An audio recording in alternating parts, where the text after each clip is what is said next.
How you doing? Mr. DJ back on the countdown. Did a little bit of research on the style cancel at number 19, number 18 rather, up one from number 19. My ever-changing moods on my fantasy playlist, June 4th, 1984. Flipped over this record when it first came out. Couldn't hear enough of this song on the radio. Night Tracks came to the rescue, filled in that void, playing the video.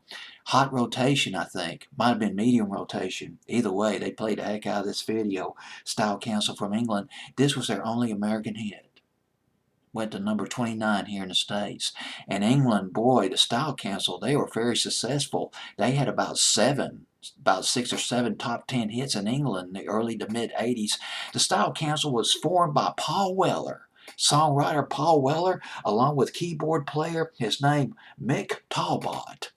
Big fans of the Stax, the Motown records, and that's why Paul Weller, he left the Jam. That was his band, the Jam, back in the 70s and early 80s. And when he formed a style cancel, he moved into a more soulful direction. Indeed, some people have said, style cancel, they're imitating 60s soul. But that's not really the case. Instead, it's definitely got an 80s sound. Their songs have an 80s sound, but it's infused with the spirit of 60s soul. One prime example, their first British top 10 hit, which was called Speak Like a Child.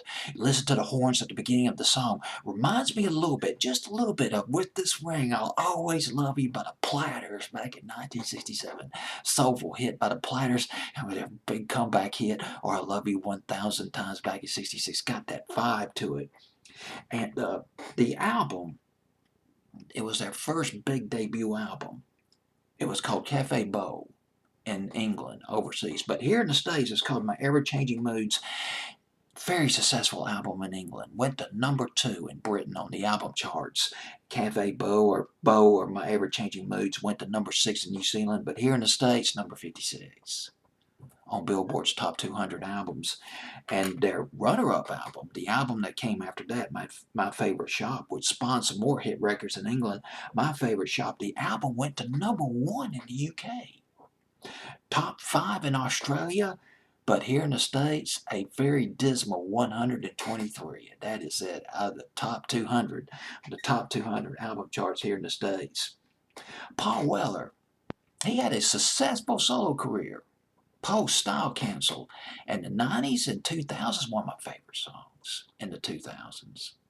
Paul Weller's Leafy Mysteries back in 2002. And that was more rock-oriented than the stuff he did with the style cancel. Had those crashing guitars, and it was a fine record. Top 30, I think, in Britain, that song went.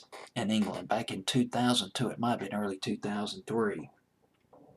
Trying to think of anything I need to add to this record. Seems like I'm forgetting something.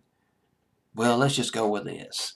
Number 20, number 18 rather, on my fantasy playlist, June 4th, 1984. Well, we're in the top 20, that's for sure. Oh, one other thing. Guess who played on this album? Cafe Beau. Tracy Thorn and Ban Watt, I believe it's Ban Watt, who later became members of Everything But the Girl, played on this album, Cafe Beau, or the American title, My Ever-Changing Moods.